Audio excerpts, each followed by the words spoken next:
Bonjour, bienvenue dans Solidarité, le magazine des initiatives solidaires. Aujourd'hui, nous vous proposons une rencontre avec Manon Doyel, une aventure aussi, la sienne, celle de faire le tour du Léman à la seule force de ses bras. On regarde le 60 secondes pour comprendre.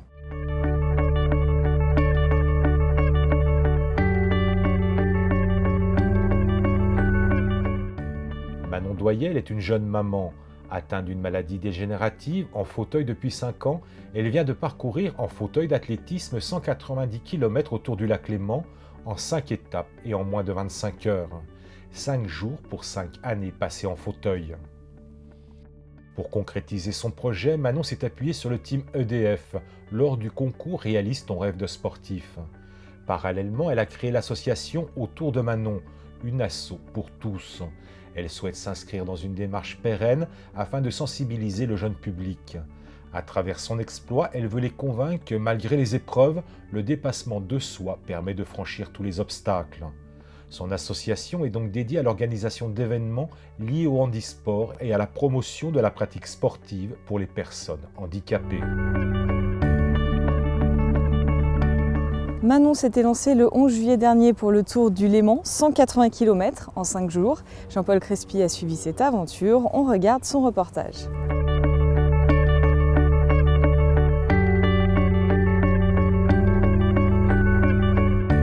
Allez Manon! Elle a traversé les pluies et les orages et surmonté ses peurs. Car le défi paraissait insurmontable. Parcourir 190 km en 5 jours à la seule force de ses bras pour réaliser le tour du lac Léman.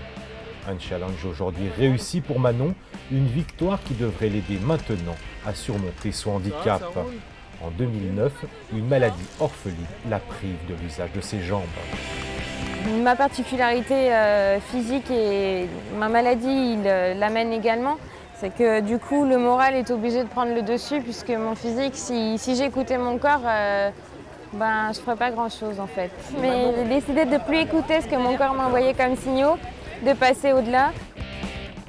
C'est la classe. Pour l'accompagner dans son périple, des sportifs de renom. Et le dernier relayeur n'est autre que Tony Estanguet, le parrain de Manon, le triple champion du monde de canoë et le seul athlète français à avoir gagné 3 médailles d'or dans 3 Jeux olympiques différents.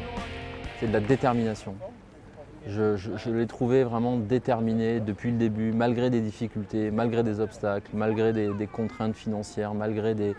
Voilà, sur un projet de cette envergure, il y a des autorisations à avoir, il faut se battre sur chaque point. Et à chaque fois qu'elle m'appelait, à chaque fois, elle était déterminée. Elle me disait « ouais, là c'est compliqué, j'ai les examens qui vont arriver, je ne sais pas si ça va aller au bout, mais je vais m'accrocher, je vais y aller. » quoi. Donc c'est peut-être ce mot-là que j'ai envie de mettre en avant. Ouais. C'est une leçon de courage, c'est une leçon d'humilité, je pense. Voilà, ça nous fait vraiment du bien de voir ce petit bout de femme là réussir. Et ça doit nous tous nous impressionner. Et je pense qu'il faut réaliser quand même ce que Manon vient d'accomplir.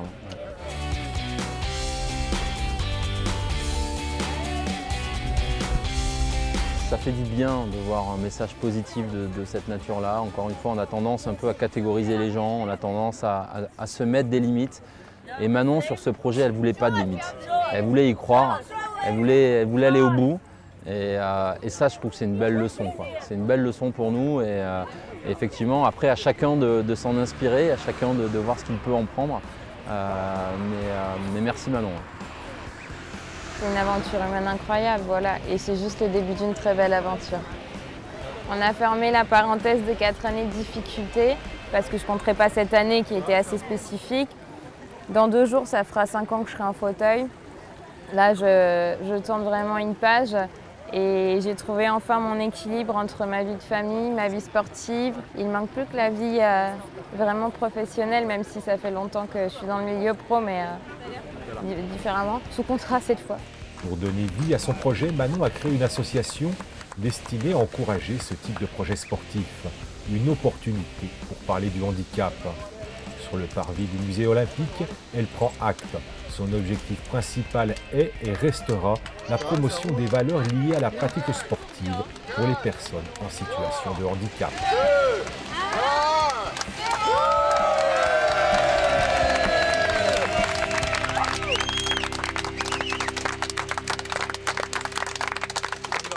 J'ai le plaisir d'être avec Manon Doyel. Bonjour. Bonjour. Alors voilà, quelques semaines que vous avez terminé votre tour du Léman. Vous, humainement, qu'est-ce que ça vous a apporté?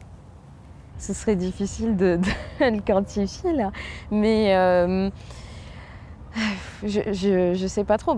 Déjà le projet associatif en fait qui s'est monté, que j'avais en tête depuis longtemps, mais qui maintenant est réalisé et réalisable aussi sur la suite. Une équipe puisque maintenant j'ai en termes de sport véritablement j'ai mon entraîneur. Et ça a changé beaucoup de choses en termes de matériel évidemment.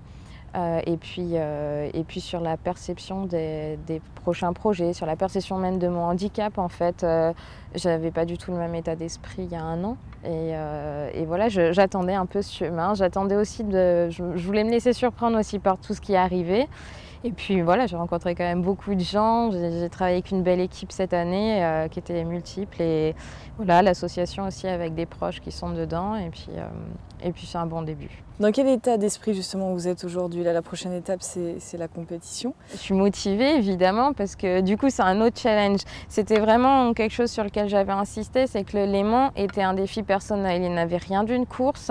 Quand je suis partie sur le Léman, ça faisait que 3 mois que j'étais en fauteuil d'athlétisme, puisqu'avant je m'entraînais donc sur mon fauteuil normal. Et l'idée, c'était de finir le tour du lac. Voilà. Alors, évidemment, le temps, je m'étais mis un objectif pour qu'il y ait un défi encore plus personnel. Mais c'était quelque chose qui était hors compétition, je me mesurais pas à d'autres personnes. C'était pour me le prouver à moi-même déjà dans un premier temps, et puis pour toutes les valeurs qu'on a pu transmettre à côté. Maintenant, la différence, c'est que je m'entraîne pour la compétition, donc il y a une autre technique à avoir. Je vais être beaucoup sur piste, beaucoup en musculation, comme j'ai fait cette année, mais de manière plus intensive. Du coup, j'avais une certaine technique avec le fauteuil, mais pour de l'endurance, sur de la longue distance, là maintenant, il faut une technique différente sur la piste que je n'ai pas encore et que je suis en train de travailler avec mon entraîneur. Et puis ça va être me mesurer à d'autres, ce que j'ai pas encore fait, puisque jusqu'à présent, même si j'avais notamment mon parrain qui était en situation de handicap, même si j'avais des personnes qui m'entouraient qui étaient concernées par le handicap directement, ceux qui roulaient avec moi étaient des valides, donc finalement j'étais encore dans une grande mixité, mais avec beaucoup de valides. Et là, du coup, je vais me retrouver aussi sur la piste avec d'autres personnes en fauteuil qui ont aussi leur parcours, leurs aventures. Et voilà, donc il va y avoir aussi un partage, mais également une confrontation. Et ça, j'y suis pas encore finalement. Voilà.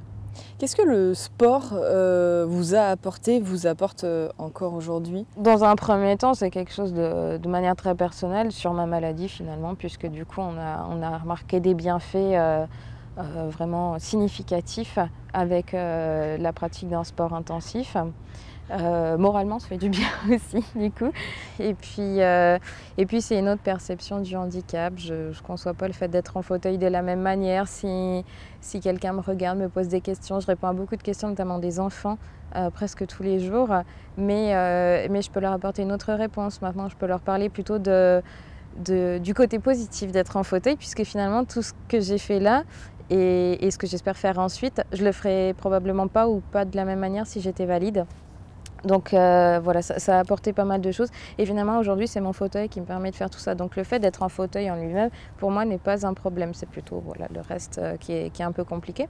Mais le fauteuil aujourd'hui est plutôt un bienfait finalement, puisqu'il me permet de me déplacer, il me permet de travailler facilement et puis de faire du sport tout simplement. Vous avez parlé des enfants. Une des missions que vous vous êtes fixées, c'est sensibiliser le jeune public. C'est important ce travail et ces rencontres surtout pour vous? Oui, voire même le très jeune public. Il y a beaucoup de choses qui se font à partir du collège. On sensibilise beaucoup dans les collèges, les lycées, les entreprises, les facs, les clubs sportifs. Mais il y a finalement assez peu d'actions sur le très jeune public. Et je parle là des tout petits de maternelle jusqu'au CM2. Pour nous, c'est notre champ d'action. Parce que finalement, ce sont des enfants qui sont encore très naïfs, qui ont encore toute leur candeur face au handicap et qui n'ont pas d'a priori. Donc quand ils voient un fauteuil, ils vont poser des questions qui leur qui sont naïves pour nous, mais qui paraissent tout à fait sensées. Par exemple, comment je me couche, est-ce que mon fauteuil il vient dans mon lit avec moi, comment je freine, comment je m'installe. Les petits garçons adorent regarder les freins, adorent regarder les roues, les petites filles essayent de pousser le fauteuil. Et à partir d'un certain âge, finalement, je dirais presque la primaire, les enfants paraissent presque étonnés, voire un peu inquiets par rapport au fauteuil, où on voit déjà un a priori. Et malheureusement, souvent, les parents ne sont pas préparés à ce genre de questions et n'arrivent pas à leur répondre. Très régulièrement, c'est moi qui vais plutôt répondre à l'enfant, alors que le parent va dire en chuchotant « ne dis rien, on parlera plus tard », etc. Et je pars du principe que si un enfant, ou n'importe qui, on veut qu'il n'ait plus peur de ce genre de choses et qu'il soit apte à accepter une différence, il faut qu'il le sache, il faut qu'il le comprenne. Donc c'est pour ça que là, on a déjà mis en place des actions dans une école. Donc on va travailler du 2 au 10 ans à peu près pour mettre les enfants en situation de handicap. Donc on va leur prêter des fauteuils, on va leur faire des parcours d'initiation en fauteuil et également leur montrer des images, essayer de leur montrer le handisport. Je vais évidemment amener mon fauteuil d'athlée là-bas pour leur faire tester le fauteuil et leur montrer du coup qu'on n'a pas besoin de dire bon courage ou ce genre de choses. On n'a pas besoin d'avoir une image de pitié ni même de compassion systématique, c'est juste un autre état, mais que ça ne nous conditionne pas. Et du coup, c'est leur montrer aussi qu'on peut faire plein de choses, que c'est pas forcément un état négatif finalement. Et après ça, on va essayer du coup d'arriver dans les familles en fait. C'est en partant des plus jeunes pour essayer de progressivement faire intégrer dans certaines familles une notion de handicap qui n'est pas forcément présente. L'école avec laquelle je vais intervenir en premier est dans une zone difficile.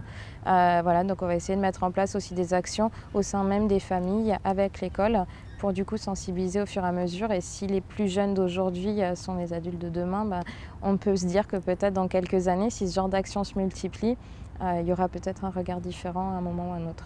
C'est ce que ça sera ma dernière question, votre défi de demain, puisque on a l'impression que vous n'arrêterez jamais. Ouais, c'est juste un début pour l'instant. Non, justement, on va essayer de continuer tout ça. Là, évidemment, le prochain, si on le fait de manière chronologique, la prochaine étape, c'est les enfants. Et ensuite, c'est ma préparation à la compétition pour l'année 2015, du coup, puisque la saison se termine maintenant pour nous. Donc j'arriverai probablement à partir du printemps de l'année prochaine sur la compétition. Et puis en parallèle, je continue à travailler. Il y a un autre projet qui se prépare et qui sera aussi un autre défi sportif sur une île cette fois. Et là où j'aimerais effectivement arriver à intégrer aussi un jumelage d'écoles entre une école française où j'interviens et une école de Lille où on va aller les faire travailler vraiment sur cette question et avoir un accompagnement avec ces enfants sur une petite partie du défi sportif. Merci beaucoup Manon. Merci à vous. Merci. Focus maintenant sur la solidarité entre femmes. La région Rhône-Alpes et l'Arménie ont ici des liens depuis des années. Exemple concret de cette coopération, la venue il y a quelques temps de femmes agricultrices arméniennes. Elles soutiennent une véritable économie dans leur pays et sont venues glaner quelques idées. Reportage.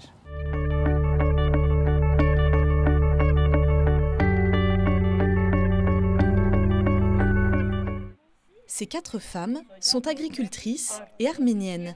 Chacune d'elles est responsable d'un centre de ressources pour les femmes dans son village. Elles leur transmettront ce qu'elles apprennent ici.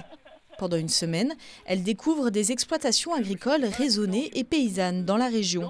Aujourd'hui, elles visitent la ferme des 4 saisons à Régnier. 5 familles se sont associées pour travailler ensemble. L'expérience des échanges nous intéresse et nous permettrait de travailler mieux chez nous. Ce qui m'intéresse beaucoup, c'est surtout l'idée des villageois ou bien des agriculteurs qui se regroupent entre eux. Pourquoi pas des coopératives de femmes chez nous? Ça pourrait bien sûr en faire travailler beaucoup plus. Cette coopération entre la région Rhône-Alpes et l'Arménie se veut bilatérale.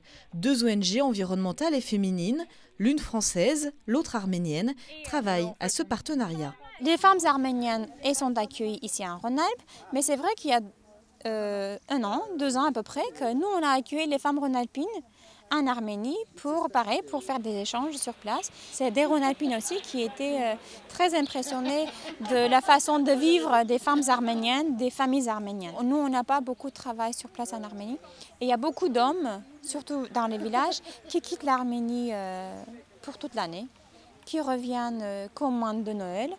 et qui partent travailler en Russie ou dans d'autres pays et qui envoient de l'argent aux familles qui restent sur place. Donc c'est à la femme d'exploiter l'agriculture, mais aussi de soutenir la famille. Donc c'est la femme qui revient à la tête de la famille. La coopération entre la région Rhône-Alpes et l'Arménie existe depuis 2008.